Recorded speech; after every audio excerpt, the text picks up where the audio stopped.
Welcome to Anil Chemistry channel. We are starting 11th class today. 11th class का first chapter some basic concept of chemistry. Basic से ही start करेंगे, CBSE से तक लेके जाएंगे, नीट की तैयारी तक, और उसके बाद आईआईटी लेवल को टच करेंगे. हमारा मेन मुद्दा जो रहेगा 11th क्लास में बेसिक पूरा का पूरा, क्योंकि किसी भी क्रैकिंग एग्ज़ाम या फिर कंपटीशन एग्ज़ाम में near about 50% her bar 11th के क्वेश्चन आते हैं. तो जो मैं आपको पढ़ाने जा रहा हूँ वो बेसिक होगा प्लस हायर लेवल होगा, कुछ भी नहीं छूटेगा. मोल कंसेप्ट इसमें मेन टॉपिक रहेगा. ऐसा मोल कंसेप्ट पढ़ेंगे पूरा का पूरा चैप्टर मोल में आ जाएगा. कंप्लीट मोल में ही सब कुछ, molecular mass, atomic mass, gram molecular mass, gram atomic mass, empirical formula, percentage, सब कुछ मोल में, लिमिटिंग रिएजेंट, सब कुछ मोल में कर लेंगे हम. तो मोल जो है इतना मोस्ट इम्पॉर्टेंट टॉपिक है. फिजिकल केमिस्ट्री के हर चैप्टर में मोल कंसेप्ट यूज होगा और उसी पे हमें फोकस करना है. ये स्टार्टिंग में थोड़े से थ्योरेटिकल पॉइंट्स हैं जिनको हम पढ़ने जा रहे हैं. तो सबसे पहले हम बात करते हैं चैप्टर आपका some basic concept of chemistry. तो some basic concept of chemistry में सबसे पहले हम करेंगे केमिस्ट्री की डेफिनेशन. केमिस्ट्री की डेफिनेशन क्या है? केमिस्ट्री को बेसिकली हिंदी में क्या कहा जाता है? रसायन विज्ञान. तो केमिस्ट्री की डेफिनेशन क्या है? The branch of science that deals with structure, composition and properties of matter. Science की वो ब्रांच जो किसी भी पदार्थ, मैटर की तीन बातों से संबंध रखती है. कौन कौन सी? Structure, composition and properties. उसी साइंस की ब्रांच को केमिस्ट्री कहा जाता है. मेन पॉइंट क्या है इसमें? पहले मैटर है. मैटर क्या है? दुनिया की हर चीज मैटर है. जो भी चीज स्थान घेरती है, ये मार्कर है, यहां रखूंगा स्थान घेरेगा. मैं यहाँ खड़ा हूँ, स्थान घेर रहा हूँ. ये बोर्ड है, स्थान घेरता है. एयर है, स्पेस ऑक्युपाई करता है. Anything which occupy space and have मास. जो भी चीज स्थान घेरती है, जिसका मास होता है एंड डेफिनेट वॉल्यूम ऑल्सो, और कुछ ना कुछ वॉल्यूम होता है, वही चीज क्या है? वही चीज आपका मैटर है. तो आप जहां तक आपका दिमाग जाता है, जहां तक आपका सोच जाती है, वहां सोच लीजिए हर चीज स्थान घेरती है. पानी है, स्थान घेरता है. एयर है, स्थान घेरती है. ठीक है. पेन है, पेंसिल है, चेयर है, वाटर है, सब स्थान घेरते हैं. तो एवरीथिंग इज मैटर. और किसी भी मैटर की आप तीन बातें पढ़ लीजिए. कौन कौन सी? Structure, composition and property. It means आप उसकी क्या पढ़ गए? केमिस्ट्री पढ़ गए. समझ रहे हो बात को? केमिस्ट्री क्या है? केमिस्ट्री की डेफिनेशन को समझिए, रटने की जरूरत नहीं है. ये मैटर है, मैं इसकी तीन बातें पढ़ लूँ, स्ट्रक्चर, कॉम्पोजिशन एंड प्रॉपर्टी, पढ़ ली केमिस्ट्री. राइट. जैसे एग्जांपल लेते हैं. मैटर में क्या लिया मैंने? एक एग्जांपल के तौर पर एक ग्लास लिया, वाटर इन ग्लास लिया, और इस वाटर में, ये जो वाटर है एक मैटर है, हालांकि ग्लास भी मैटर है, लेकिन मैं वाटर पे एग्जांपल सेट कर रहा हूँ. तो वाटर की मैं तीन बातें पढ़ूँ, structure, composition and properties. Structure क्या होता है? यानी कि जो भी मैटर है आपका, उसमें एटम्स या मॉलिक्यूल किस तरह से जुड़े हुए हैं, उसका इंटरनल स्ट्रक्चर, ढांचा क्या है. तो वाटर की अगर हम बात करें, उसमें ऑक्सीजन दो हाइड्रोजन से इस तरह से जुड़ी हुई होती है, और इन दो बॉन्ड के बीच में 104.5 डिग्री का बॉन्ड एंगल होता है. This is the structure of water molecule. एक बात हमने पढ़ ली. दूसरी बात, कंपोजिशन. ये वाटर जो है किससे मिलकर बनता है? हाइड्रोजन एंड ऑक्सीजन से. ये भी पढ़ लिया हमने. तीसरी बात, प्रॉपर्टीज. प्रॉपर्टी बहुत सारी हैं, केमिकल प्रॉपर्टीज भी हैं, फिजिकल प्रॉपर्टीज भी हैं. एग्जांपल के तौर पर वाटर की प्रॉपर्टी, वाटर कलरलेस है, राइट, लिक्विड है, गुड सॉल्वेंट है, ठीक है ना, टेस्टलेस है, बहुत सारी प्रॉपर्टीज हो जाएंगी. तो हमने प्रॉपर्टीज भी पढ़ ली. यानी कि आप किसी भी मैटर की अगर तीन बातें पढ़ते हो, जैसे वाटर की तीन बातें पढ़ ली, तो हमने क्या पढ़ ली? वाटर की केमिस्ट्री पढ़ ली. समझ में आई ना बात? तो आप किसी भी मैटर की अगर स्ट्रक्चर, कंपोजिशन एंड प्रॉपर्टीज पढ़ते हो तो आप उसकी क्या पढ़ रहे हो, केमिस्ट्री पढ़ रहे हो। मैटर कोई भी हो सकता है, राइट। तो इन शॉर्ट अगर मैं केमिस्ट्री की डेफिनेशन शॉर्ट में करके बोलूं तो हम क्या बोलेंगे, chemistry is the branch of science which deals with configuration of matter. Configuration of matter, ये भी आप नोट कर सकते हो।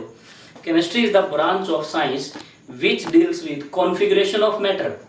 कॉन्फिगरेशन क्या, स्ट्रक्चर, कॉम्पोजिशन एंड प्रॉपर्टीज।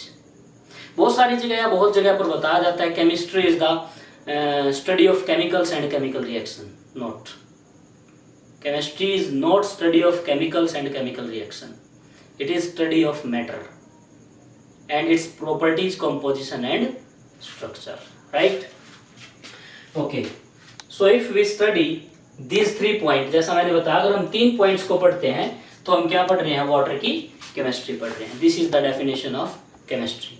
अब हम बात करेंगे किसकी, केमिस्ट्री के मेन टाइप्स कितने। हालांकि केमिस्ट्री बहुत ज्यादा ब्रॉड है, बहुत सारी ब्रांचेज निकली हुई हैं, लेकिन 4 मेन टाइप्स की केमिस्ट्री हम अभी डिस्कस करेंगे, right. There are 4 main branch of chemistry, mainly 4 हैं, बाकी हैं तो बहुत ज्यादा ब्रांच। मेनली 4 ब्रांच है। सबसे पहले ऑर्गेनिक केमिस्ट्री। ऑर्गेनिक केमिस्ट्री क्या है, the chemistry deals with organic compound. Simple सी बात है, जो केमिस्ट्री ऑर्गेनिक कंपाउंड से डील करती है उसको हम ऑर्गेनिक केमिस्ट्री बोलेंगे। ऑर्गेनिक कंपाउंड कौन से, compound of carbon, hydrogen, oxygen, यानी कि कार्बन, हाइड्रोजन, ऑक्सीजन के कंपाउंड एंड देयर डेरिवेटिव्स, उनसे मिलकर जितने कंपाउंड्स बनते हैं किसके साथ, नाइट्रोजन, क्लोरीन, सल्फर के साथ, उन कंपाउंड्स को क्या बोलते हैं हम, ऑर्गेनिक कंपाउंड्स। जब हम ऑर्गेनिक केमिस्ट्री डिस्कस करेंगे तो उसमें ये स्पेशल ब्रांच है ये केमिस्ट्री की, अब 11th में पढ़ी जाएगी, ठीक है। वहां पर इसकी डेफिनेशन यही आएगी, compound of hydrogen, carbon, hydrogen and oxygen and their derivatives with nitrogen, chlorine and sulphur. अच्छा, इसमें जैसे कार्बोनेट है, कार्बोनेट भी कार्बन ऑक्सीजन का है लेकिन वो ऑर्गेनिक कंपाउंड्स में नहीं आता। Bicarbonates, carbides, these are the exceptions, right. कैसे कंपाउंड्स आपने 10th क्लास में पढ़े हैं कार्बोनेट्स कंपाउंड में, मीथेन हो गया, ठीक है ना, मीथेनॉल हो गया, जैसे इथेनॉल हो गया, ठीक है ना, बेंजीन हो गया, these are the organic compounds, right. पहले क्या था, पहले ऑर्गेनिक केमिस्ट्री की, ऑर्गेनिक कंपाउंड की डेफिनेशन अलग थी। क्या, ऑर्गेनिक कंपाउंड किनको कहा जाता था, earlier definition, compounds obtain from plants and animals, यानी कि जो भी कंपाउंड्स जीवित चीजों से प्राप्त होते थे, प्लांट्स या एनिमल से प्राप्त होते उनको क्या कहा जाता था, ऑर्गेनिक कंपाउंड्स कहा जाता था, राइट। उसके बाद चलो अब हम बात करते हैं इनऑर्गेनिक केमिस्ट्री की। अब ऑर्गेनिक कंपाउंड को छोड़ दीजिए, जितने भी कंपाउंड बच गए सब क्या है, इनऑर्गेनिक कंपाउंड। ऑर्गेनिक कंपाउंड के एक्सेप्ट जितने भी कंपाउंड, जैसे यहाँ पर लिखा था कार्बोनेट, कार्बाइड्स, बाइकार्बोनेट्स, ठीक है ना, sulphide, chlorides, these all are, ये सभी क्या है आपके इनऑर्गेनिक कंपाउंड्स हैं। यानी कि the chemistry deals with inorganic compound. और इनऑर्गेनिक कंपाउंड कौन से होते हैं, the compound of element other than carbon, hydrogen, यानी कि ऑर्गेनिक कंपाउंड को छोड़ के बाकी जिस भी एलिमेंट्स के कंपाउंड बनेंगे, जैसे NaCl, KCl, Na2SO4, these all are inorganic compounds, right? पहले इसकी भी डेफिनेशन अलग होती थी। क्या, ऑर्गेनिक कंपाउंड्स किनको कहा जाता था, compounds obtain from non living things, जो नॉन लिविंग थिंग्स से प्राप्त होते हो, जैसे चट्टानों, रॉक से, सी वाटर से, इनसे जो प्राप्त होता था उनको हम क्या बोल देते थे, इनऑर्गेनिक कंपाउंड। क्या बोल देते थे, इनऑर्गेनिक कंपाउंड्स, ठीक है ना, राइट। क्लियर है बात। यानी कि organic compounds carbon, hydrogen, oxygen, उनके डेरिवेटिव्स के साथ जो बनते हैं, और इनऑर्गेनिक बाकी rest of all periodic table में जो एलिमेंट बच गए हैं उनके कंपाउंड्स क्या कहलाएंगे, इनऑर्गेनिक कंपाउंड्स। तो तीसरा जो टाइप्स है हमारा फिजिकल केमिस्ट्री। फिजिकल का मतलब मोस्टली मेजरमेंट होता है, यानी कि केमिस्ट्री में मेजरमेंट्स भी होती हैं, लॉज भी होते हैं, प्रिंसिपल्स भी होते हैं। तो ये सारी चीजें जिस केमिस्ट्री में डील की जाती हैं उसको हम क्या बोल देते हैं, फिजिकल केमिस्ट्री। यानी कि उसमें मेजरमेंट होगा, राइट, लॉज होंगे, न्यूमेरिकल्स होंगे, तो उसको हम किस में पढ़ेंगे, फिजिकल केमिस्ट्री में, राइट। जैसे 9th में भी आपने न्यूमेरिकल किए होंगे, 10th में भी आपने, 10th में तो शायद कोई चैप्टर केमिस्ट्री का ऐसा था नहीं जिसमें न्यूमेरिकल्स आते हो, 9th में आते हैं 1-2 चैप्टर में। तो जिन चैप्टर में न्यूमेरिकल पोर्शन हो, मेजरमेंट हो, ठीक है ना, वो किस में पढ़ा जाता है, फिजिकल केमिस्ट्री में। Study of constitution of matter, matter की कॉन्स्टिट्यूशन क्या है, उसकी कंपोजिशन क्या है, उसके क्राइटेरिया क्या है, राइट, ठीक है ना, डायमेंशंस क्या है, लॉज, ठीक है ना, जो केमिस्ट्री में पढ़े जाएंगे, प्रिंसिपल और मेजरमेंट, ये सब किस में आते हैं, न्यूमेरिकल्स वगैरह, ये सब फिजिकल केमिस्ट्री में आते हैं, राइट। उसके बाद analytical chemistry. Analytical chemistry it deals with analysis of chemical substance. किसी केमिकल सब्सटेंस का आपको सैंपल दिया गया, उसको एनालाइज करना है।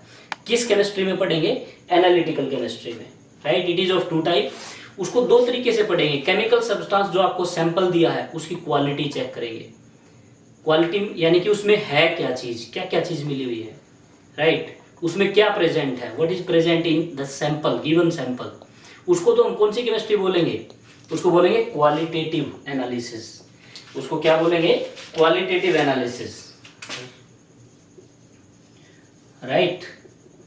Qualitative chemistry, qualitative analysis deals with that what is present in the given substance, उसमें क्या क्वालिटी प्रेजेंट है, राइट।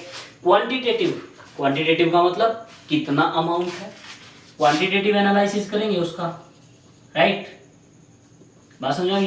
तो उसका मतलब क्या है, deals with quantity, how much is present, उस गिवन सैंपल में कितने अमाउंट में क्या प्रेजेंट है, कितनी चीज प्रेजेंट, अमाउंट चेक करनी है, राइट। तो these are the main 4 types of chemistry.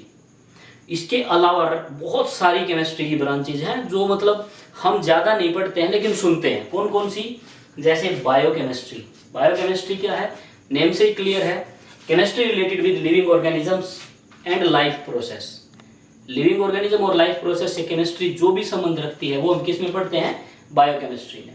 Medicinal chemistry already discuss कर चुके हैं, यानी कि वो केमिस्ट्री जो उन केमिकल सब्सटेंस से डील करती है जो किस में यूज किए जाते हैं, cure and prevention of disease में यूज किए जाते हैं, that is medicinal chemistry, right.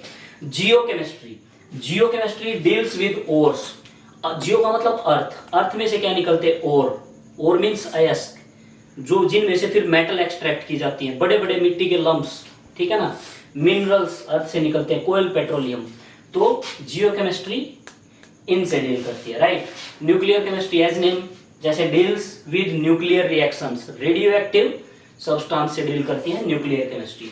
Polymer chemistry, जिसमें पॉलीमर्स के बारे में पढ़ा जाए। पॉलीमर्स का एग्जांपल बहुत common, polythene, ethene ethene ethene ethene ethene जुड़ता चला जाएगा, पॉलीथीन एक पॉलीमर हो गया, राइट।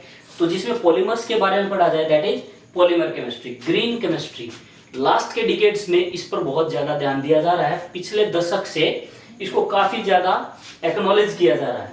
क्या है इसमें, इस केमिस्ट्री का मेन मोटिव क्या है कि ऐसे केमिकल सब्सटेंस बनाने हैं जो एनवायरनमेंट को सेफ रखें, ठीक है ना, एनवायरनमेंट की सेफ्टी में यूज हो, न कि उसको पोल्यूट करें, that is green chemistry.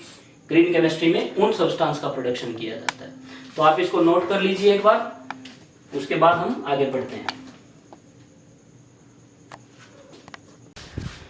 Types of chemistry के बाद हम डिस्कस करते हैं इंपॉर्टेंस ऑफ केमिस्ट्री।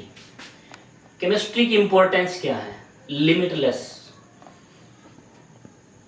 बहुत सारी इंपॉर्टेंस है। ये कलर आपके सामने लिखा पड़ा है, this is due to chemistry, right.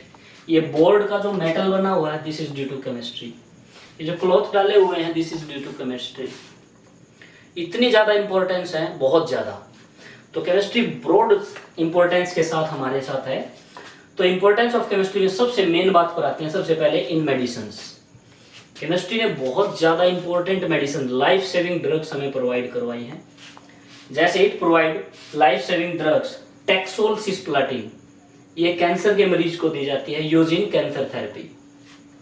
AZT एजिडोथाइमिडिन, ये HIV जो पेशेंट्स होते हैं उनको दी जाती है, उनके लाइफ स्पेन को थोड़ा बहुत इंक्रीज करती है, ठीक है ना, बिकॉज हमें पता है कि HIV का कोई इलाज नहीं है। सेलोन, ये एंटीसेप्टिक दवाई, पेनिसिलिन सभी को पता है, one of the best antibiotic, right.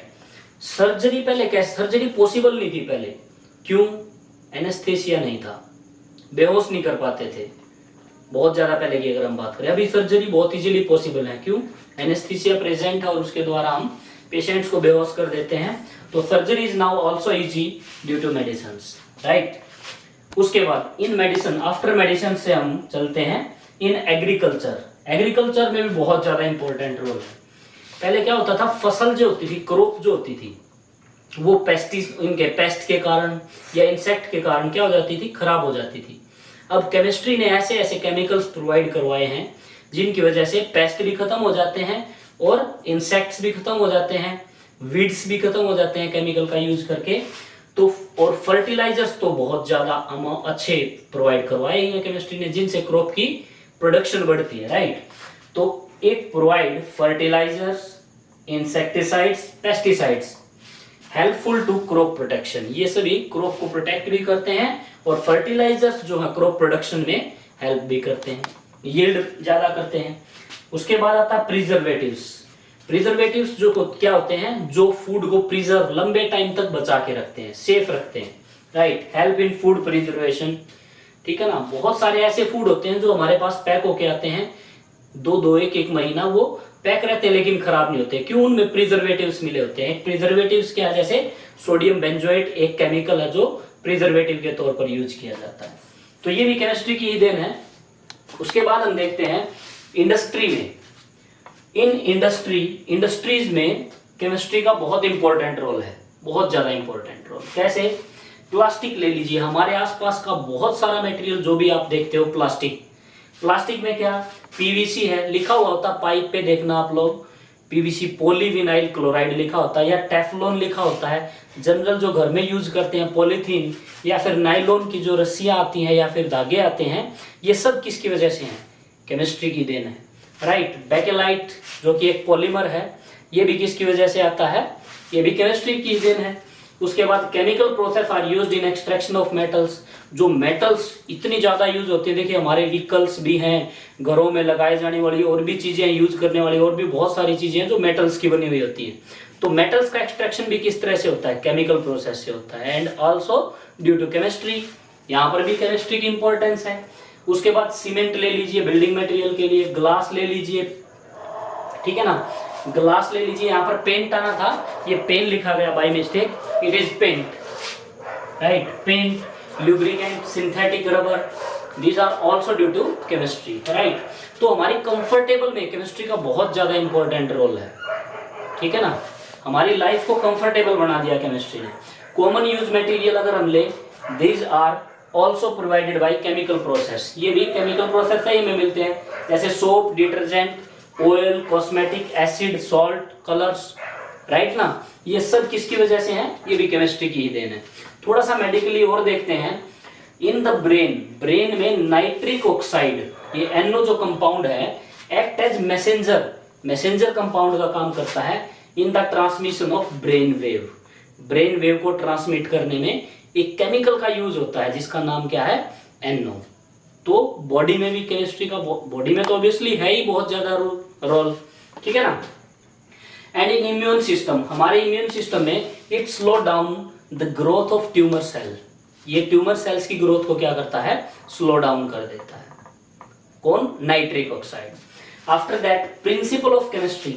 अब हम बात करते हैं हमारे एनवायरमेंट को सेव करने में। प्रिंसिपल ऑफ केमिस्ट्री यानी कि केमिस्ट्री के बहुत सारे सिद्धांत आजकल काम में लाए जा रहे हैं, किस लिए? हमारे एनवायरमेंट को सेव रखने के लिए। उनमें से एक बहुत इंपॉर्टेंट है जो CFC, क्लोरोफ्लोरोकार्बन, जो AC वगैरह से, रेफ्रिजरेंट वगैरह से निकलता है, ठीक है ना, वो क्या करता है? ओजोन को डिप्लीट करता है, ओजोन को डिप्लीट करता है, ठीक है ना। ये क्लोरोफ्लोरोकार्बन, क्लोरीन का एक मॉलिक्यूल ओजोन के 10,000 मॉलिक्यूल को डिप्लीट कर सकता है, राइट। तो ये इतना खतरनाक था हमारी ओजोन के लिए। इट इज रिप्लेस्ड बाई, अब ये रिप्लेस हो चुका है, इसकी जगह पर क्या है? नए रेफ्रिजरेंट डाले जाते हैं, R410A। It is a new refrigerant which is not harmful for ozone layer. इसके अलावा नेचुरल रेफ्रिजरेंट भी यूज किए जाते हैं। It is also given by chemistry, ammonia, CO2, SO2, these are natural refrigerant, okay. उसके बाद ये हमने क्या पढ़े अभी? These are the importance of chemistry, ये इंपॉर्टेंस ऑफ केमिस्ट्री थे। These are the main point of importance of chemistry. Importance तो बहुत ज्यादा पॉइंट हो सकते हैं। Now come to the matter. Matter हमने अभी भी डिस्कस किया था।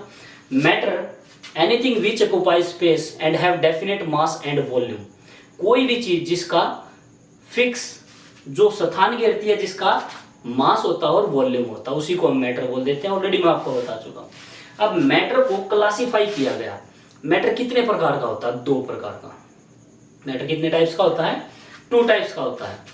सॉरी, मैटर की क्लासिफिकेशन की गई, फिजिकल क्लासिफिकेशन और केमिकल क्लासिफिकेशन, ठीक है ना। 2 प्रकार की क्लासिफिकेशन है इसकी। मैटर को क्लासिफाई किया, physical classification and chemical classification. तो मैटर दुनिया में कहीं भी नजर दौड़ाइए आप, आपको 3 ही प्रकार का मैटर दिखाई देगा। 3 ही प्रकार की चीजें दिखती है, या तो सॉलिड है, या लिक्विड है, या गैस है। मैंने यहां पर 5 स्टेट लिखी हैं, सॉलिड, लिक्विड, गैस, राइट। इसके अलावा ये 3 एनसीईआरटी सिलेबस में है। This 2 are not in NCERT syllabus. 1 Bose Einstein condensate, ये भी एक स्टेट है मैटर की, और ये प्लाज्मा जो कि स्टार्स में है, राइट, ये भी एक स्टेट है। इन दोनों को हम लेटर डिस्कस करेंगे, बाद में डिस्कस करेंगे। मेन पॉइंट एनसीईआरटी के अकॉर्डिंग हमारा क्या है? वैसे तो मैटर की 5 स्टेट मैंने लिखी है, फिर बता रहा हूं। ये 3 जो स्टेट हैं ये एनसीईआरटी में है। ये Bose Einstein condensate and plasma, these are not in NCERT, right, clear. तो फिजिकल क्लासिफिकेशन बेसिकली कितने टाइप्स की है? 3 प्रकार के मैटर है। केमिकल क्लासिफिकेशन में क्या है हमारे पास? मैटर जो है केमिकल क्लासिफिकेशन के अकॉर्डिंग 2 टाइप्स का, mixture and pure, right, mixture and pure, right. इनकी डेफिनेशन अभी हम डिस्कस करेंगे। उसके बाद मिक्सचर जो है आपका 2 टाइप्स का होता है, होमोजीनियस एंड हिट्रोजीनियस, राइट। और उधर प्योर जो होता है that is also of 2 types, element and compound. वो क्या होता है आपका? एलिमेंट एंड कंपाउंड होता है। यानी कि प्योर सब्सटेंस जो होते हैं वो 2 टाइप्स के होते हैं, एलिमेंट एंड कंपाउंड। अभी हम पूरी मैटर को क्लासिफाई करेंगे, इनकी डेफिनेशन देखेंगे, डिफरेंस देखेंगे, स्टेट्स देखेंगे, मिक्सचर को देखेंगे, राइट। तब तक आप इसको नोट कीजिए।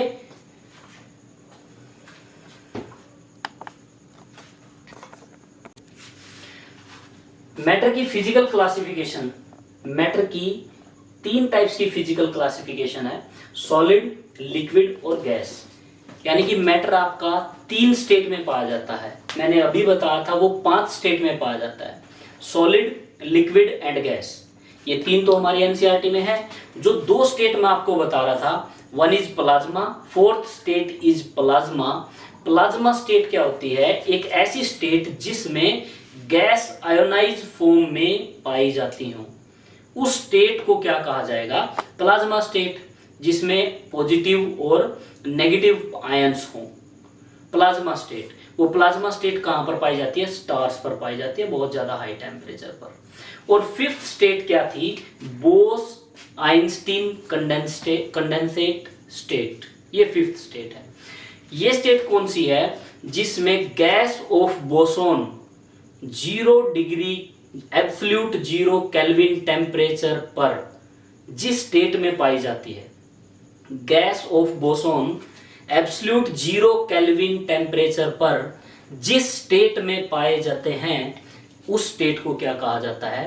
Bose Einstein condensate state. फिर से रिपीट कर रहा हूं, gas of boson, these are the particles, right, these are the particles. Gas of boson 0 degree kelvin पर, एब्सोल्यूट 0 डिग्री केल्विन पर जिस स्टेट में पाए जाते हैं, उस स्टेट को क्या कहा जाता है? That is known as Bose Einstein condensate. ये 2 स्टेट जो 4th और 5th है, these are not in our syllabus. 3 main state है हमारे सिलेबस में, सॉलिड, लिक्विड एंड गैस। देखिए सॉलिड क्या होते हैं? आप बचपन से बोलते आ रहे हो, solid have definite shape and definite volume. It is not definition, it is characteristics of solid. तो सॉलिड की डेफिनेशन क्या हुई? ये सॉलिड क्यों है? देखिए ये मार्कर सॉलिड क्यों है? क्योंकि ये पिघला हुआ नहीं है। अगर पिघल जाता तो ये लिक्विड था। और ये पिघला क्यों नहीं? क्योंकि इसका मेल्टिंग पॉइंट इस टेम्परेचर से, इस रूम टेम्परेचर से ज्यादा है। तो सॉलिड किसको कहेंगे हम? जिसका भी मेल्टिंग पॉइंट रूम टेम्परेचर से ज्यादा है, दैट इज सॉलिड। सॉलिड किसको कहेंगे? Whose melting point is more than room temperature, जिसका मेल्टिंग पॉइंट रूम टेम्परेचर से ज्यादा है वही सॉलिड है। तो लिक्विड कौन है? पानी यहां पर रखोगे आप लिक्विड स्टेट में मिल रहा है, क्यों? क्योंकि उसका मेल्टिंग पॉइंट रूम टेम्परेचर से कम है तो मेल्ट हो गया, राइट। तो लिक्विड क्या होते हैं? Whose melting point is below the room temperature, room temperature से जिनका मेल्टिंग पॉइंट कम है। यहां अबव करेंगे हम, मोर अच्छा नहीं लग रहा है, above the room temperature, right. और गैस क्या है? देखिए गैस कौन सी स्टेट होती है? जब कोई चीज वेपर्स में चली जाती है, राइट। और वेपर्स में कब जाती है? जब कोई चीज मोस्टली बॉयल हो जाती है, स्टीम में चली जाती है, राइट। तो गैसेस क्या है? Gases are the substance whose boiling point is below the room temperature, whose boiling point is below the room temperature, right? तो ये डेफिनेशंस है। अब हम इनके कैरेक्टरिस्टिक्स के बारे में पढ़ेंगे। What are the characteristics? Characteristics क्या रहेंगे इनके? सबसे पहले solid have definite shape and definite volume, बचपन से पढ़ते आ रहे हो। लिक्विड में डेफिनेट शेप नहीं होती, जिस भी बर्तन में आप डालोगे वैसी ही शेप ले लेता है, लेकिन उसका डेफिनेट वॉल्यूम होता है। गैसेज में no definite shape, no definite volume, right. Solid में intermolecular force of attraction, molecule को पकड़ के रखने वाला फोर्स जो होता है बहुत ज्यादा होता है, that's why they are very close. Liquid में इंटरमोलिकुलर फोर्स ऑफ अट्रैक्शन थोड़ा सा कम होता है, इसलिए वो हिल डुल सकते हैं आसानी से। गैसेज में intermolecular force of attraction, FOA, force of attraction short में लिखा मैंने, मॉलिक्यूल्स के बीच में जो फोर्स ऑफ अट्रैक्शन होता है वो बहुत बहुत ना के बराबर होता है, बिल्कुल ही ना के बराबर होता है, राइट। चलिए, अब जो चीज बहुत ज्यादा क्लोजली पैक्ड होगी इसका मतलब उसकी डेंसिटी भी ज्यादा होगी। तो solid have high density, liquid have low density and gases have very very low density. अब ये बहुत ज्यादा फोर्स ऑफ अट्रैक्शन होता है, इसका मतलब क्या हुआ? Very very less intermolecular space, इनके बीच में इंटरमोलिकुलर स्पेस नहीं मिलेगा। IM मींस इंटरमोलिकुलर, शॉर्ट में लिखा हुआ मैंने, आप लोग नहीं लिखोगे, पूरा लिखोगे इंटरमोलिकुलर, राइट। इधर इंटरमोलिकुलर स्पेस सॉलिड से ज्यादा हो जाता है, क्यों? अट्रैक्शन थोड़ा सा कम है। और इधर इंटरमोलिकुलर स्पेस बहुत बहुत बहुत ज्यादा हो जाता है, क्योंकि very very very very low force of attraction, right, negligible force of attraction. Diffusion, solid में बहुत बहुत कम डिफ्यूजन होता है। What is diffusion? Movement of particle from higher concentration to lower concentration, particles का ज्यादा कंसंट्रेशन से कम कंसंट्रेशन की तरफ मूव करना क्या कहलाता है? डिफ्यूजन। जैसे परफ्यूम छिड़क लेते हैं हम लोग, तो वो ज्यादा कंसंट्रेशन से कम कंसंट्रेशन की तरफ पूरे रूम में फैल जाता है, राइट। अब सॉलिड तो ऐसा नहीं करते ना। सॉलिड स्टेट एक चैप्टर आएगा, उसमें आप पढ़ोगे सॉलिड में बहुत बहुत बहुत कम डिफ्यूजन होता है। तो solid have very very little diffusion, liquid में थोड़ा ज्यादा डिफ्यूजन होता है, और गैसेज में बहुत ज्यादा डिफ्यूजन होता है, very very high diffusion, right. उसके बाद आते हैं डिफ्यूजन की डेफिनेशन मैंने लिख दी है, movement of particle from higher concentration to lower concentration. Solid are incompressible, solid आपके कैसे होते हैं? Incompressible, it can not be compressed, right, these are incompressible. Liquid little compressible, इनको कंप्रेस किया जा सकता है लिटिल को, और गैसेज को तो बहुत ज्यादा कंप्रेस कर दिया जाता है, क्योंकि उनके बीच में हाई इंटरमोलिकुलर स्पेस होता है। क्लियर? सॉलिड के पार्टिकल्स बहुत ज्यादा फोर्स ऑफ अट्रैक्शन है, they can not move on their position from their position, they can only vibrate on their main position, ये सिर्फ वाइब्रेट कर सकते हैं, मूव नहीं कर सकते, राइट। पार्टिकल्स लिक्विड के मूव कर सकते हैं, और गैसेज के पार्टिकल बहुत ज्यादा फास्ट मूव कर सकते हैं, दे कैन रन, राइट। उसके बाद आते हैं पार्टिकल्स हैव लेस एनर्जी। देखिए बहुत ज्यादा फोर्स ऑफ अट्रैक्शन से बंधे हुए हैं, इसका मतलब हिलडुल भी नहीं सकते, that's they have no energy, या फिर वेरी वेरी लेस एनर्जी, उनके पास बहुत कम एनर्जी होती है। और लिक्विड के पार्टिकल मूव कर पाते हैं, तो that's why they have energy. और गैसेज के पार्टिकल तो बहुत ज्यादा मूव करते हैं, इसलिए गैसेज के पार्टिकल्स में सबसे ज्यादा एनर्जी है। तो अगर एनर्जी की बात करें तो सॉलिड के पार्टिकल में सबसे कम होती है, गैस में लिक्विड में ज्यादा होती है और गैसियस पार्टिकल में सबसे ज्यादा एनर्जी मिलेगी। Come forward to the matter की केमिकल क्लासिफिकेशन की तरफ चलते हैं। ये फिजिकल क्लासिफिकेशन थी, नाउ केमिकल क्लासिफिकेशन। केमिकली कोई भी मैटर है या तो प्योर है या फिर मिक्सचर है। सोच के देखिए, केमिकली कोई मैटर उठा लीजिए आप, ये मैटर है, या तो प्योर है या फिर मिक्सचर है, दो ही बातें मिलेंगी। तो क्या हुआ, केमिकली क्लासिफिकेशन मैटर की दो ही होती हैं, one is mixture, another is pure substance, right. Mixture किसको बोलोगे आप? मिक्सचर वही होगा जो दो या दो से अधिक चीजों से मिलकर बना हुआ हो और फिक्स ना हो कि कौन कितना मिला हुआ है, कितना मिलेगा, ये फिक्स नहीं होगा कि कौन कितना मिला हो, उनका रेशियो कभी फिक्स नहीं होगा। जैसे रेत और चीनी मिला दीजिए, अभी उनका रेशियो कोई फिक्स हो सकता है? कंपाउंड बनेगा ही नहीं कोई, समझ रहे हो आप बात को। तो दे हैव वेरिएबल कंपोजिशन, उनका कंपोजिशन वेरिएबल होता है, फिक्स नहीं होता। Can be separated by physical method, और इनके कंपोनेंट्स को आप फिजिकल मेथड से सेपरेट कर सकते हो, सिंपल फिजिकल मेथड से, राइट। उस तरफ चलिए प्योर सब्सटेंस। देखिए इधर था दो या दो से अधिक, वहां एक से ही मिलकर भी प्योर बन सकता है और दो या दो से अधिक से भी मिलकर प्योर बन सकता है। ऐसा कैसे? एक से मिलकर बन रहा है तो डेफिनेटली प्योर है ही, दो से या दो से ज्यादा से मिलकर बन रहा है तो इसका मतलब उन कंपोनेंट का रेशियो बिल्कुल फिक्स मिलेगा। यहां फिक्स नहीं था। जैसे ग्लूकोज ले लीजिए आप, ग्लूकोज में क्या है, C6H12O6, वो कार्बन हाइड्रोजन ऑक्सीजन से मिलकर बना है, बट प्योर कैसे है?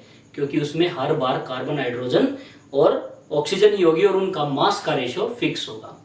तो दे हैव फिक्स्ड कंपोजिशन, तो वो क्या रखते हैं, फिक्स्ड कंपोजिशन रखते हैं, right. Can not be separated by physical method, और आप इनके कंपोनेंट को सिंपल फिजिकल मेथड के द्वारा सेपरेट नहीं कर सकते। You can't separate carbon hydrogen oxygen by simple method, right. चलिए, तो ये थी केमिकल क्लासिफिकेशन ऑफ मैटर। अब हम बात करते हैं, ये मिक्सचर जो होता है ये भी टू टाइप्स का होता है। It is again two types, homogeneous mixture और हेट्रोजीनियस मिक्सचर। ये होमो का मतलब क्या होता है? होमो का मतलब होता है सेम, होमो मीन्स सेम, और जीनस का मतलब होता है composition, right. This is the homogeneous genius, right. Homogeneous mixture, एक मिक्सचर तो है ही, मिक्सचर तो है ही, बट होमोजीनियस का मतलब एक ऐसा मिक्सचर जो मिक्स होने के बाद भी ऊपर से लेकर नीचे तक सेम हो। जैसे पानी के अंदर चीनी डाल दीजिए, बोल दीजिए, आपको पता नहीं चलेगा चीनी कहां पर है और पानी कहां पर गया चीनी के अंदर, राइट। तो वो क्या होगा, सेम कंपोजिशन, सिंगल फेज, एक जैसा। तो जिस मिक्सचर में ऊपर से लेकर नीचे तक यूनिफॉर्म कंपोजिशन हो, एक जैसा कंपोजिशन हो, सिंगल फेज हो, एक ही स्टेट दिख रही हो बिल्कुल, that is known as homogeneous mixture. जैसे पानी में नमक घोल दीजिए या पानी में चीनी घोल दीजिए, राइट। जबकि हिट्रोजीनियस का मतलब क्या है? हिट्रो मीन्स क्या होता है, different, hetero means different, right, और कंपोजिशन।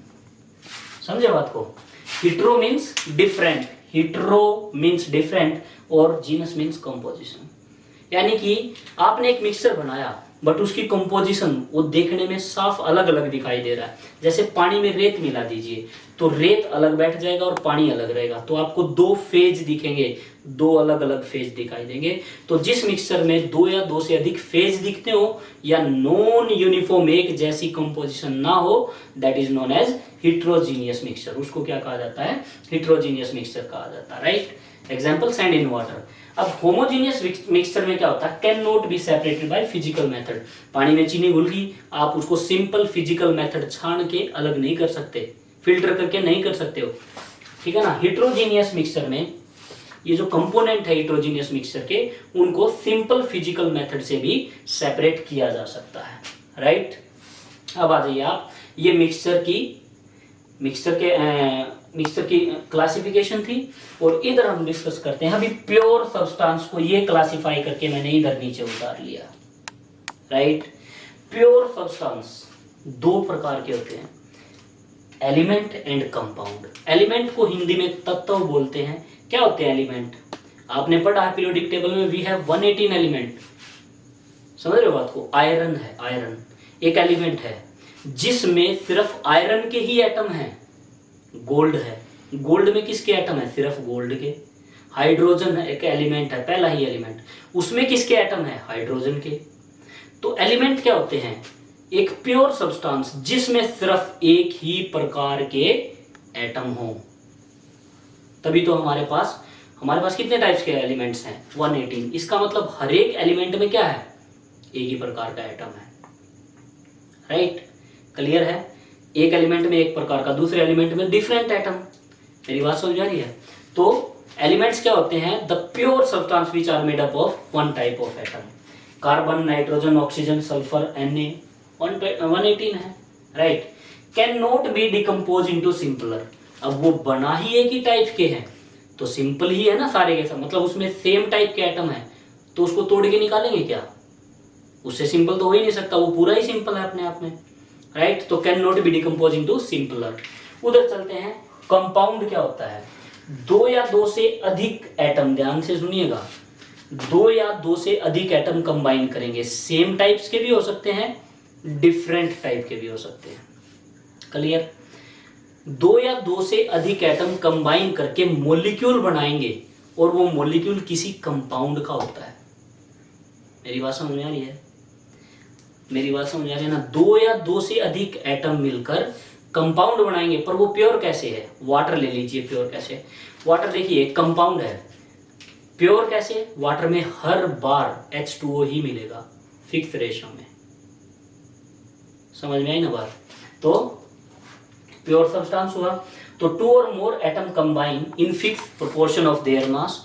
दो या दो से अधिक एटम कंबाइन करेंगे फिक्स प्रोपोर्शन मास के, फिक्स रेशो में, right, to form molecule of a compound. एक कंपाउंड का मॉलिक्यूल बनाते हैं, राइट। कंपाउंड, पहले कंपाउंड और मॉलिक्यूल की डेफिनेशन एक ही होती थी, राइट। क्लियर? यानी कि दो या दो से अधिक एलिमेंट्स या एटम्स कंबाइन करके सेम या डिफरेंट टाइप्स के मॉलिक्यूल बनाते हैं, ठीक है। और can be decompose into simple element. अब वाटर को आप सिंपल एलिमेंट में डिकम्पोज कर सकते हो कि नहीं? Water can be decompose, hydrogen oxygen में टूट जाएगा, राइट। तो कंपाउंड्स को डिकम्पोज किया जा सकता है। आप अभी इसको उतारिए। अभी जो है, मेरी बात ध्यान से सुनिएगा, ये जो था ये थ्योरेटिकल चैप्टर था जो बच्चे नहीं पढ़ना चाहते हैं मोस्टली। ऐसा पॉइंट था ये, मतलब ये ऐसे कुछ डेफिनेशंस वगैरह थी जो ज़्यादा आपको इंटरेस्ट ना करें या फिर किसी को कर भी जाएं। अब जो हम टॉपिक डिस्कस करेंगे वो केमिस्ट्री की जान है, मोल कंसेप्ट। और जो मेरे से मोल कंसेप्ट पढ़ेगा वो कभी भूलेगा नहीं। हर एक पॉइंट पर न्यूमेरिकल डिस्कस करेंगे जिनसे बच्चों को डर लगता है, और मैं आपको न्यूमेरिकल्स निकालना सिखाऊंगा, आप इसको नोट कीजिए। Now will start mole concept. Mole concept जैसा मैंने आपको बताया, ये इतना मोस्ट इंपॉर्टेंट टॉपिक है फिजिकल केमिस्ट्री में। ऐसा कोई भी चैप्टर नहीं होगा जहां पर इसका यूज नहीं होगा। ये अगर हम चैप्टर सीक्वेंस में पढ़े तो काफ़ी मिडल से भी लास्ट में आता है, लेकिन मैंने इसको सबसे पहले ले लिया है क्योंकि मैं चाहता हूं कि इस मोल कंसेप्ट में ही पूरा चैप्टर पढ़े। हम जितने न्यूमेरिकल्स पढ़े मोल में लेके पढ़े, हमारा मोल भी स्ट्रॉन्ग होगा और पूरा चैप्टर भी आ जाएगा। आपको पता नहीं चलेगा कि चैप्टर कब पूरा हो गया है। मैं मोल के थ्रू ही आपका पूरा चैप्टर करवा दूंगा। ये जो बेसिक बातें आप लोगों को बताई हैं ये मोल से थोड़ी अलग थी। अब जो चैप्टर आएगा, चैप्टर में ही जितनी डेफिनेशन होंगी एटम की, मॉलिक्यूल की, एटॉमिक मास की, ग्राम एटॉमिक मास की, मॉलिक्यूलर मास की, लिमिटिंग रिएजेंट, या फिर AMU एटॉमिक मास यूनिट, या फिर आपका एम्पिरिकल फॉर्मूला, या फिर परसेंटेज, ठीक है ना। ये सारी चीज़ें किस में पढ़ेंगे हम? मोल के साथ साथ पढ़ेंगे। यानी कि एक जो छोटा सा मोल आपकी बुक में 4 लाइनों में दिया हुआ है या 10 लाइनों में दिया हुआ है, उसको हम 4 घंटे का बना लेंगे अपने लिए। प्रैक्टिस पे प्रैक्टिस, प्रैक्टिस पे प्रैक्टिस, न्यूमेरिकल ही न्यूमेरिकल डिस्कस करेंगे। तो चलते हैं मोल कंसेप्ट की ओर। मोल कंसेप्ट, ये मोल कंसेप्ट है क्या? देखिए, डेली लाइफ में बहुत सारी चीजें आप मार्केट में लेने जाते हो, बहुत सारी चीजें हम डेली लाइफ में सुनते हैं, देखते हैं या फिर खरीदते भी हैं। जैसे आप किसी शॉप पे गए, आपने बोला 1 दर्जन पेंसिल दे दीजिए, वो आपको एकदम से 12 पेंसिल पकड़ा देगा। आप उसको बोलोगे 2 दर्जन पेंसिल दे दीजिए, तो वो आपको 24 पीसेस पकड़ा देगा। अगर आपने ग्रोस सुना, ग्रोस में एक ग्रोस में 144 चीजें होती हैं, राइट? तो अगर आपने बोल दिया किसी को कि एक ग्रोस आइटम दे दीजिए, तो आपको 144 आइटम्स दे देगा। अगर आपने बोल दिया, जैसे सुनार की दुकान पे जाते हैं हम लोग, वहां 1 तोला होता है, 1 तोले में कितना सोना होता है? 10 ग्राम, ये भी फिक्स है, सभी को पता है। ऐसे ही 1 क्विंटल सुना होगा आपने, 1 क्विंटल में 100 किलोग्राम चीजें होती हैं। ऐसे ही आपको पता है कि 1 किलोग्राम में 1000 ग्राम होता है। ऐसे ही आपको पता है 1 लीटर में 1000 ml होता है। किसी दुकान पे जाके आप बोल दो 1 मोल चावल दे दो, वो आपको देगा ही नहीं, उसको पता ही नहीं है कि 1 मोल होता क्या है। क्यों? क्योंकि ये जो 1 मोल है वो साइंटिफिक एक क्वांटिटी है जो डेली यूज में नहीं आती है। ये एक साइंटिफिक कैलकुलेशन है, उन्होंने सुना ही नहीं है 1 मोल। 1 मोल होता क्या है? साइंस के बंदों को इसका पता है कि 1 मोल होता क्या है। तो 1 मोल वहां क्यों यूज हो रहा है, साइंस में क्यों यूज हो रहा है, और वहां डेली रूटीन में क्यों नहीं हो रहा? अब 1 दर्जन में 12 चीजें हैं और 1 मोल में 6.022 इंटू 10⁻23 चीजें हैं। 10 की पावर 23, 10 के आगे 23 जीरो लगा के 6.022 से मल्टीप्लाई कर दीजिए। इतनी एंटिटी, जितनी चीजें आ जाएंगी 1 मोल में। यानी कि अगर मैं पूरी यूनिवर्स का, यानी कि पूरी अर्थ का वाटर भी गैलन में काउंट करूं, तो ज्यादा से ज्यादा 10⁻11 तक खत्म हो जाएगा पूरा वाटर, लेकिन 1 मोल पूरा नहीं होगा। इतनी बड़ी अमाउंट होती है 1 मोल। तो 1 मोल यानी कि बड़ी चीजों के लिए यूज नहीं की जाती, डेली लाइफ में इसका कोई यूज नहीं है, क्योंकि बहुत ज्यादा बड़ी अमाउंट है। 1 मोल कहां पर यूज की जाती है? जो बहुत ज्यादा छोटे पार्टिकल्स हैं, माइक्रोस्कोपिक लेवल पर, atoms, molecules, ions, electron, proton, neutron, इनके लिए, इनकी क्वांटिटी के लिए 1 मोल का यूज किया जाता है, राइट? तो ये 1 मोल, जैसा मैंने लिखा कि 1 डजन 12 पीसीस, 2 डजन 24, 1 ग्रोस में 144 आइटम आपको दे देंगे। 1 तोले में 10 ग्राम आपको सोना मिल जाएगा। 1 क्विंटल में आपको 100 किलो चीज मिल जाएगी। 1 किलोग्राम में आपको 1000 ग्राम पता है। 1 लीटर में 1000 ml होता है। In the same way 1 mole, 1 मोल में 6.0, ये पॉइंट से कंफ्यूज मत होइएगा। पॉइंट का क्या मतलब है? मैंने आपको बोला कि 2 पेंसिल ले आओ, तो आप 2 ले आओगे, 2 पार्टिकल हो गए आपके लिए, तो वो 2 आर्टिकल हो गए। मैंने बोला 1.5 ले आओ, तो कितने ले आओगे? 1.5। तो पॉइंट्स का मैटर नहीं है कि भाई ये पॉइंट्स में कैसे पार्टिकल हो जाएंगे, राइट? तो 6.022 इंटू 10⁻23 एंटिटीज होती हैं 1 मोल में। 10 की पावर 23, 10 के आगे 22 जीरो लगाइए आप लोग। इतनी बड़ी अमाउंट, इतने particles, 1 mole particle 6.022 into 10⁻23 particles, right? चलिए, 6.022 into 10⁻23 is so big amount that this quantity is not use in daily work में, ये यूज में नहीं आती है। It is use at microscopic level. Microscopic level पर यूज होती है किसमें? Atoms, molecule, ion, electron, proton, neutron, इनके लिए यूज होती है। फॉर एग्जाम्पल, अगर मैं बोल दूं 1 मोल एटम है, तो उसमें कितने एटम होंगे? 6.022 इंटू 10⁻23 एटम। अगर मैं बोल दूं 1 मोल मॉलिक्यूल है, तो कितने मॉलिक्यूल होंगे? 6.022 इंटू 10⁻23 मॉलिक्यूल। अगर मैं बोल दूं 1 मोल आयन है, तो कितने आयंस होंगे? 6.022 इंटू 10⁻23 आयंस। यानी कि 1 मोल जिसके उसमें कितनी एंटिटीज होंगी 6.022 into 10⁻23। 1 mole electron 6.022 into 10⁻23 electron. 1 मोल प्रोटॉन 6.022 इंटू 10⁻23 प्रोटॉन। 1 मोल न्यूट्रॉन 6.022 इंटू 10⁻23 न्यूट्रॉन्स होंगे। 1 मोल का मतलब क्या है, यानी कि 1 मोल में कितने पार्टिकल्स हैं, कितने एटम हो सकते हैं, कितने आयन, कितने 6.022 इंटू 10⁻23। अगर मैं 2 मोल में पूछूं कितने हो जाएंगे तो 2 इंटू 6.022 इंटू 10⁻23। अगर मैं बोलूं 3 मोल में कितने हो जाएंगे तो 3 इंटू 6.022 इंटू 10⁻23। 1 मोल में 6.022 इंटू 10⁻23। एक आइडिया लेते हैं कि ये 1 मोल कितना बड़ा है, कितना बड़ा है 1 मोल। सपोज कीजिए क्वेश्चन के प्रोसेस से मैं आपको समझाने की कोशिश करता हूं। ये क्वेश्चन, ये वाला ये क्वेश्चन लिखा पड़ा आपके सामने। इस क्वेश्चन में क्वेश्चन ये है, क्वेश्चन आपका what is the time required to spend 1 mole money if you spend 10 lakh per second. आप 1 सेकेंड में 10 लाख रुपए खर्च करो, 1 मोल खर्च होने में कितना टाइम लगेगा, कितने साल लगेंगे। क्वेश्चन ये है, इससे आपको पता चल जाएगा 1 मोल कितनी बड़ी चीज होती है। तो क्वेश्चन देखते हैं। हमारे पास कितने मनीज हैं 1 मोल, ठीक है ना। क्लियर, हमें निकालना क्या है टाइम। देखिए 10 lakhs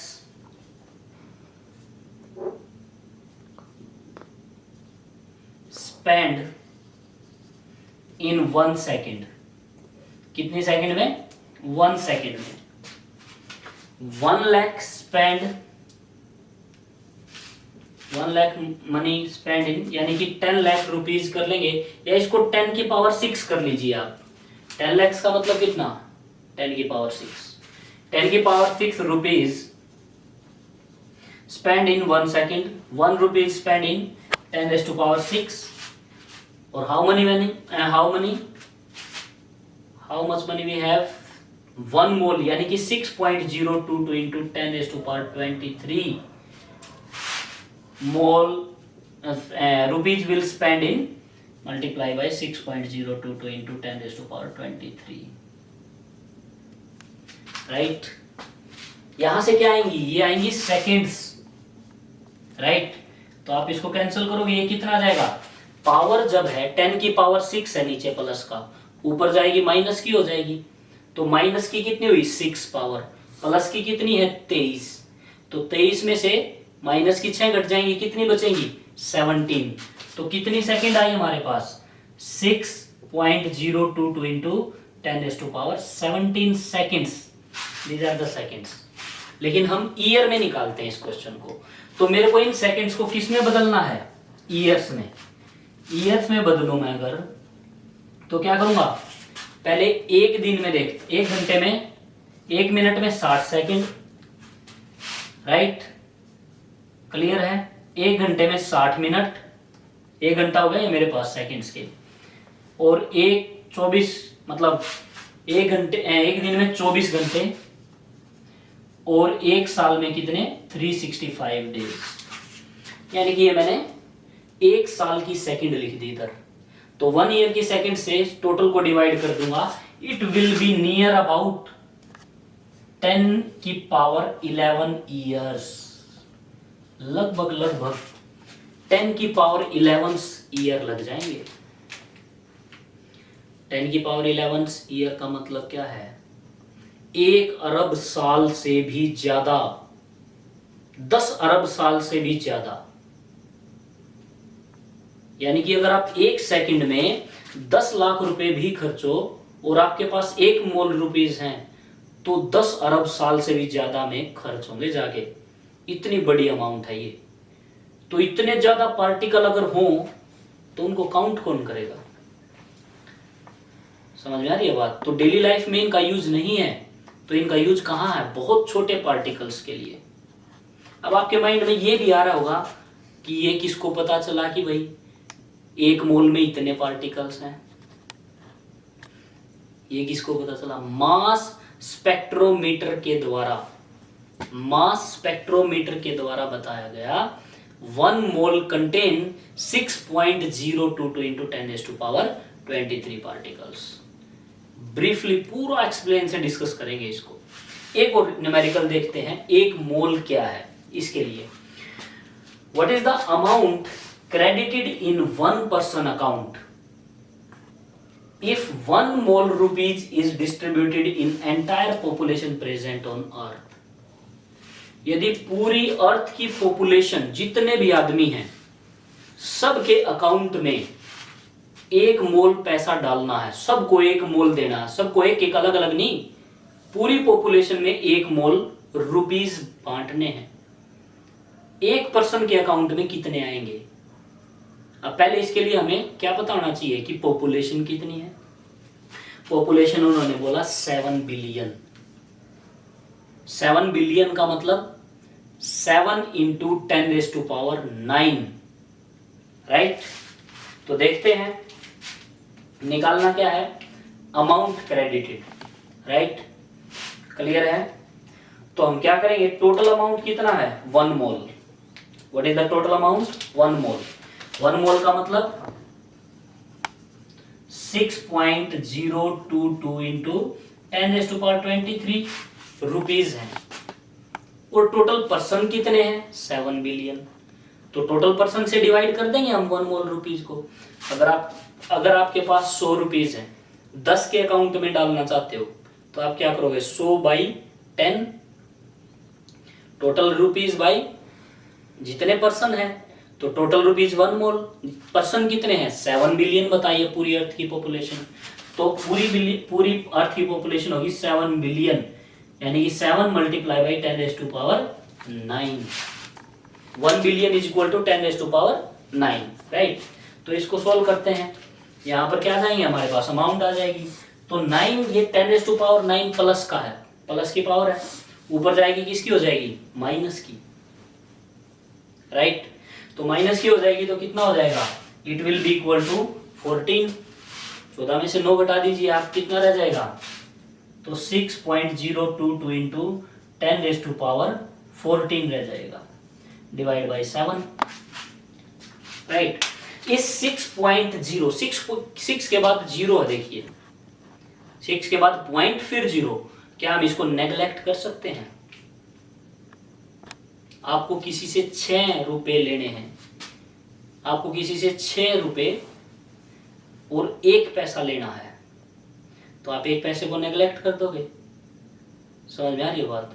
तो ऐसे ही हम पॉइंट के बाद 0 है, कोई वैल्यू नहीं है, फिर 2 है, इसको नेग्लेक्ट कर देते हैं कैलकुलेशन को इजी करने के लिए। तो हमारे पास क्या रहेगा, सपोज करो 6, राइट, क्लियर है बात, समझ में आ गई। तो यहां से मैंने एक 0 उतार ली, एक जीरो, क्लियर है। एक 0 मैंने उतार ली, तो इधर कितनी रह जाएंगी? यहाँ पे रह जाएगा 60 multiply by 10⁻13 divided by 7, right ना। अब आप 60 को आराम से डिवाइड कर सकते हो, ठीक है। इट विल बी 8, ठीक है ना, 8.5 आएगा इसका आंसर। मैं इसको 8 मान लेता हूं, चलो 8.5 कर लेते हैं आपके लिए, इंटू 10⁻13 रुपीज, यानी कि एक पर्सन के अकाउंट में 8 इंटू 10⁻13 रुपीज। आपको आइडिया है 1 अरब में कितनी पावर होती है? 1 अरब में कितनी पावर होती है? 10 की पावर 9, 10⁻9, राइट। तो यानी कि 4 पावर ज्यादा है उससे भी, एक पर्सन के अकाउंट में इतना पैसा आ जाएगा अगर 1 मोल रुपीज पूरी दुनिया में बांटा जाए तो। This is the power of 1 mole, right. तो ये मैं आपको बता रहा था ये 1 मोल है क्या। अब हम चलते हैं टेक्निकल क्वेश्चंस की तरफ, जो कि हमारे सिलेबस से रिलेटेड है या फिर हमें सीखने हैं। आप सभी को पता है कि एटम में एटम में तीन चीजें होती हैं। कौन कौन सी? मेनली एटम के तीन फंडामेंटल पार्टिकल्स हैं, electron, proton and neutron. What are the fundamental particle of atom? Electron, proton and neutron. There are three fundamental. Fundamental का मतलब होता है बेसिक, जो किसी चीज की नींव बनाए। तो एटम की नींव किन से बनी है? तीन मेन पार्टिकल से, इलेक्ट्रॉन, प्रोटॉन और न्यूट्रॉन। इनके ऊपर कितना चार्ज है, कितना मास है, ये मैंने लिख दिया है। इलेक्ट्रॉन का मास कितना होता है? 9.1 इंटू 10⁻⁻31। गलती से भी +31 मत कर देना, इतना मास हो जाएगा कि अर्थ का भी नहीं है। तो 9.1 इंटू 10⁻31 किलोग्राम। अगर ग्राम में बनाना चाहते हो, देखिए एक छोटी सी बात यहां पर हम डिस्कस कर लें। 9.1 इंटू 10⁻31 किलोग्राम है, मेरे को इसको ग्राम में बदलना है, राइट? तो ग्राम में क्या करूंगा मैं? मल्टीप्लाई कर दूंगा 10⁻³ से, क्योंकि 1 किलोग्राम में कितने ग्राम होते हैं? 10⁻³ कितना आंसर आ जाएगा? 9.1 इंटू 10⁻28 ग्राम। तो याद रखिएगा, बात समझ आई? तो इलेक्ट्रॉन का मास कितना है? 9.1 इंटू 10⁻31 किलोग्राम कह दीजिए, या फिर 9.1 इंटू 10⁻28 किलोग्राम कह दीजिए। पृथ्वी पर सबसे हल्का एटम एलिमेंट हाइड्रोजन है। पृथ्वी पर सबसे हल्का एटम या एलिमेंट कह लीजिए वो हाइड्रोजन है। और एक इलेक्ट्रॉन हाइड्रोजन के एटम से 1837 गुना हल्का होता है। एक इलेक्ट्रॉन हाइड्रोजन के एटम से 1837 गुना हल्का होता है। तो कितना छोटा मास है इलेक्ट्रॉन का। तो यहां पर ये भी चीज मैं मेंशन कर देता हूं, आप अपनी नोटबुक में भी लिख लीजिए। Mass of electron is equal to 1/1837, right, of hydrogen atom. Hydrogen atom से 1837 गुना कम मास होता है एक इलेक्ट्रॉन का। चलिए, इलेक्ट्रॉन के ऊपर चार्ज कितना होता है, ये चीजें याद करने की है, क्योंकि न्यूमेरिकल्स अभी इसके ऊपर डिस्कस करेंगे। बहुत अच्छे आईआईटी के भी, बेसिक भी और नीट के भी, एनसीईआरटी के भी। तो इलेक्ट्रॉन के ऊपर चार्ज होता है, पहली बात नेगेटिव, और उसकी वैल्यू होती है 1.6 इंटू 10⁻⁻19 कूलम। इलेक्ट्रॉन की डिस्कवरी जे थॉमसन ने की थी। अब आज ये प्रोटॉन। प्रोटॉन का मास होता है 1.67 इंटू 10⁻⁻27 किलोग्राम। 1.67 into 10⁻⁻27 kilogram. इसको आप ग्राम में बदलो तो क्या करोगे? 10⁻³ से मल्टीप्लाई करोगे। 10⁻³ से मल्टीप्लाई करोगे तो कितना आएगा? 1.67 इंटू 10⁻⁻24 ग्राम, राइट? क्लियर? बात समझ में आ गई? इसका चार्ज कितना होता है? प्रोटॉन के ऊपर पहली बात पॉजिटिव चार्ज होता है, दूसरी बात उसकी वैल्यू कितनी होती है? जितनी इलेक्ट्रॉन के चार्ज की वैल्यू होती है, 1.6 इंटू 10⁻⁻19 कूलम। इलेक्ट्रॉन का और प्रोटॉन का चार्ज इक्वल है, बट साइन अपोजिट है। इलेक्ट्रॉन के ऊपर नेगेटिव, प्रोटॉन के ऊपर पॉजिटिव होता है। Proton was discovered bye E Goldstein, right? Third fundamental particle neutron. Neutron का मास प्रोटॉन के मास के जितना होता है, यानी कि 1.67 इंटू 10⁻⁻27 किलोग्राम, या फिर ग्राम में लिखोगे तो 1.67 इंटू 10⁻⁻24 ग्राम, राइट? समझे बात को? क्लियर? और एक और बात मैं आपको बताऊं, इनका मास, प्रोटॉन का और न्यूट्रॉन का मास हाइड्रोजन एटम के इक्वल होता है। नियरेस्ट, बिल्कुल नियरेस्ट। प्रोटॉन और न्यूट्रॉन का mass that is equal to hydrogen atom. इसका मतलब प्रोटॉन भी इलेक्ट्रॉन से कितना हैवियर है? 1837 टाइम्स हैवियर हो गया। न्यूट्रॉन भी उतना ही हैवियर हो गया। समझे आप बात को? चलिए, न्यूट्रॉन के ऊपर कोई चार्ज नहीं होता, no charge. Neutron was discovered by James Chadwick. Neutron की डिस्कवरी किसने की थी? जेम्स चैडविक ने की थी। अब एक न्यूमेरिकल करते हैं। What? Calculate the charge on 1 mole electron. बहुत ध्यान से समझिएगा, 1 मोल इलेक्ट्रॉन के ऊपर चार्ज कितना है, राइट? देखते हैं। एक मोल इलेक्ट्रॉन के ऊपर पहले चार्ज ऑन 1 इलेक्ट्रॉन कितना 1.6 इंटू 10⁻⁻19 कूलम। यहां माइनस नहीं लगाने की जरूरत, सभी को पता है इलेक्ट्रॉन का नेगेटिव चार्ज होता है, वैल्यू में नहीं दिखाना है, समझे। चार्ज ऑन इलेक्ट्रॉन कितना 1.6 इंटू 10⁻⁻19 कूलम। एक के ऊपर इतना है, एक मोल पर कितना होगा multiply by 1 mole. Charge on 1 mole electron कितना 1.6 इंटू 10⁻⁻19 कूलम, एक का मल्टीप्लाई बाय 1 मोल, और 1 मोल कितना होता है 6.022 इंटू 10⁻23, 6.022 इंटू 10⁻23, राइट। यानी कि आप इसको मल्टीप्लाई करेंगे, इसको मल्टीप्लाई करेंगे तो ये आंसर आएगा 96382 नियर अबाउट। कूलम्स क्यों लगाया, क्योंकि चार्ज की यूनिट कूलम्स होती है। 96382 नियर अबाउट इतनी वैल्यू आएगी। लेकिन साइंटिस्ट्स ने क्या किया, इस वैल्यू को इजी कैलकुलेट करने के लिए हमेशा के लिए इसको 96500 मान लिया। 96500 96,500 कूलम्स, और इसको बोला गया इट इज 1 फैराडे। फैरड और फैराडे अलग अलग होते हैं। इट इज 1 फैराडे, तो इसको क्या बोला गया 1 फैराडे। तो अगर पूछा जाए वो 1 फैराडे कितना होता है 96,500 कूलम होता है। ये है क्या, it is charge of 1 mole electron. ये 1 मोल इलेक्ट्रॉन का चार्ज होता है 1 faraday. 1 faraday is equal to charge on 1 mole electron. अगर हमसे पूछा जाए 2 मोल इलेक्ट्रॉन का चार्ज कितना होगा 2 फैराडे, या 2 मल्टीप्लाई बाई 96500। हाफ मोल का इलेक्ट्रॉन चार्ज कितना, हाफ मोल इलेक्ट्रॉन पर चार्ज कितना होगा 1/2 फैराडे, या फिर 96,500 डिवाइडेड बाई 2। समझ आ रही है बात। 3 मोल इलेक्ट्रॉन का चार्ज कितना होगा 3 इंटू 96500, या फिर 3 फैराडे। क्लियर है बात। अब हम लास्ट क्वेश्चन पर आते हैं। हमारा लास्ट क्वेश्चन क्या है, calculate charge in Faraday in the following.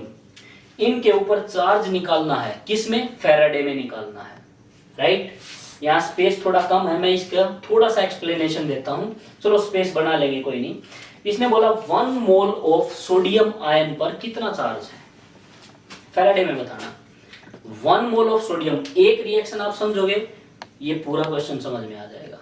देखिए कोशिश करता हूं मैं इधर स्पेस में समझाने की आपको। ये स्पेस पड़ा हुआ है, इसको मैं बॉक्स में ले लेता हूं ताकि कंफ्यूजन ना रहे। इसको अलग बॉक्स में ले लिया क्योंकि आपको सारा उतारना है बाद में। देखिए मैंने यहां पर लिखा सोडियम, और सोडियम ने एक इलेक्ट्रॉन लॉस किया, ये किस में बदल गया Na पॉजिटिव में। मेरी बात ध्यान से समझना। सोडियम का एक एटम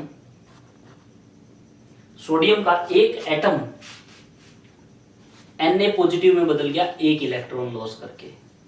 अगर मैं बोलता हूं, क्योंकि हमारी केमिकल रिएक्शन ज्यादातर किस में होती है मोल्स में, इसका जिसके आगे कुछ नहीं लगा होता मैथमेटिकली 1 मानते हैं, तो यानी कि 1 मोल Na कन्वर्ट हो गया आपका किस में 1 मोल Na आयंस में,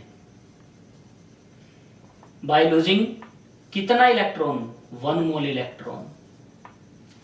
मेरी बात समझ आ रही है।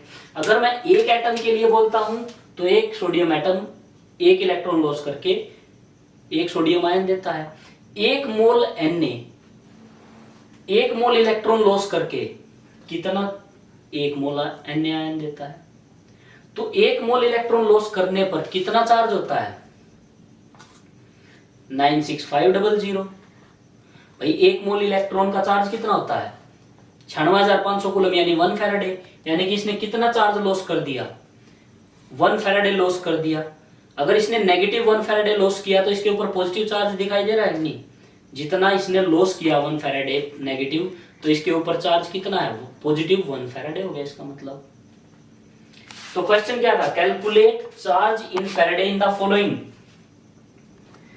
1 मोल Na आयन के ऊपर अगर इसने 1 मोल इलेक्ट्रॉन लॉस किए, देखिए अगर वो 1 इलेक्ट्रॉन लॉस करता तो एक पॉजिटिव चार्ज आता है। ध्यान से सुनना, 1 इलेक्ट्रॉन लॉस करता 1 positive charge. 1 mole electron loss करेगा, 1 मोल पॉजिटिव चार्ज आएगा। 1 मोल का मतलब कितना? 96,500 कूलम। समझ में आ रही है बात? तो यहां पर क्या हो जाएगा 1, ठीक है ना, मोल, क्लियर, मल्टीप्लाई बाई 1 फैराडे। तो आंसर कितना आया? 1 फैराडे। ठीक है, दूसरा एग्जांपल देखते हैं। 0.2 mole of magnesium 2 positive ion. ये क्या कहता है? देखिए इसी में समझाऊंगा कैसे। देखिए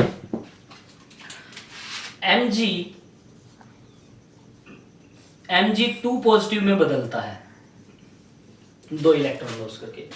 एक मैग्नीशियम का एटम 2 इलेक्ट्रॉन लॉस करके Mg2 पॉजिटिव में बदला। 1 मोल कितना करेगा? 1 मोल Mg 1 मोल में बदलेगा, लेकिन 2 मोल इलेक्ट्रॉन लॉस करके, राइट भाई। एक Mg 2 इलेक्ट्रॉन लॉस करता है, एक Mg 2 मोल, एक Mg एटम 2 इलेक्ट्रॉन लॉस करता है। 1 मोल Mg कितना करेगा? 2 मोल Mg इलेक्ट्रॉन लॉस करेगा, क्योंकि वो 2 मोल इलेक्ट्रॉन लॉस 2 इलेक्ट्रॉन लॉस करता है एक एटम। बात समझ आ रही? ये रिएक्शंस आपने पढ़ी हुई हैं। फिर से बता रहा हूं, Mg का एक एटम 2 इलेक्ट्रॉन लॉस करता है, टेंडेंसी है उसकी लॉस करने की। तो 1 मोल कितने लॉस करेगा? वो 2 मोल लॉस करेगा। एक एटम 2 इलेक्ट्रॉन, 1 मोल एटम 2 मोल इलेक्ट्रॉन, ठीक है ना। तो यहां पर उसने बोला कि 0.2 मोल मैग्नीशियम आयन पर कितना चार्ज होगा।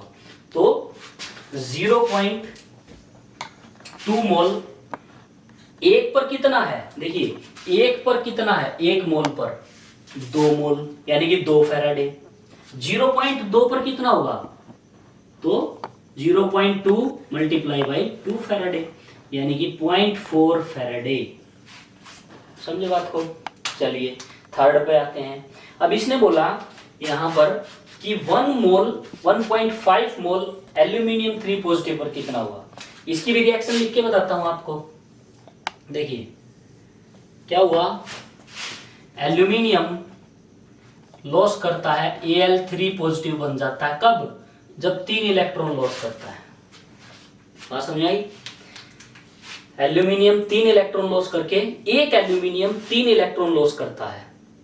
1 मोल एल्यूमिनियम कितना करेगा? 3 मोल लॉस करेगा। एक एल्यूमिनियम 3 इलेक्ट्रॉन लॉस करता है, 1 मोल एल्यूमिनियम कितना करेगा? 3 मोल। 3 मोल का मतलब 3 फैराडे। और 1.5 मोल एल्यूमिनियम कितना करेगा? 1.5 मोल मल्टीप्लाई बाई 3 फैराडे। तो answer is 1.5 mole multiply by 3 faraday. तो it means 4.5 faraday answer, right. अगला question, 0.3 mole of sulphate ion कितना चार्ज गेन करेगा, राइट। कितना चार्ज होगा उसके ऊपर? तो एक सल्फेट के ऊपर आपको 2 दिखाई दे रहा है, -2। बात समझ आ रही है? एक सल्फेट जो आयन है वो कितना चार्ज शो कर रहा है? -2, यानी कि 1 मोल पर कितना? 2 फैराडे। 1 पर 2 है, 1 मोल पर 2 मोल चार्ज हो गया। 2 मोल चार्ज का मतलब कितना? 2 फैराडे। तो 0.3 मोल ऑफ सल्फेट, एक सल्फेट के ऊपर 2, 1 मोल सल्फेट के ऊपर 2 मोल, 0.3 मोल सल्फेट के ऊपर, तो 0.3 मल्टीप्लाई बाई 2 मोल चार्ज। 2 मोल का मतलब 2 फैराडे। तो 0.3, ठीक है ना, मल्टीप्लाई बाई कितना? 2 फैराडे। तो आंसर इज 0.6 फैराडे।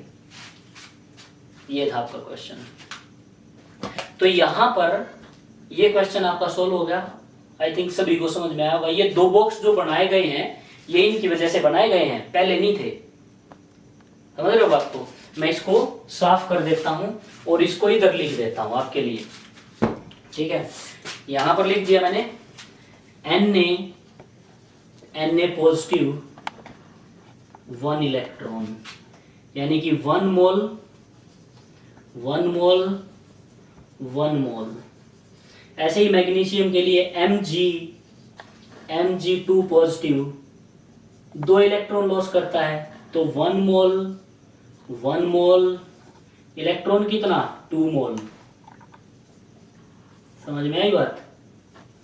इधर लिख दिया मैंने एल्यूमिनियम का Al 3 पॉजिटिव 3 इलेक्ट्रॉन, तो ये 1 मोल है, तो ये भी 1 मोल राइट, और ये 3 मोल। तो इसको रफ कर देते हैं, यहां से हटा देते हैं, नीचे लिख दिया आपके लिए।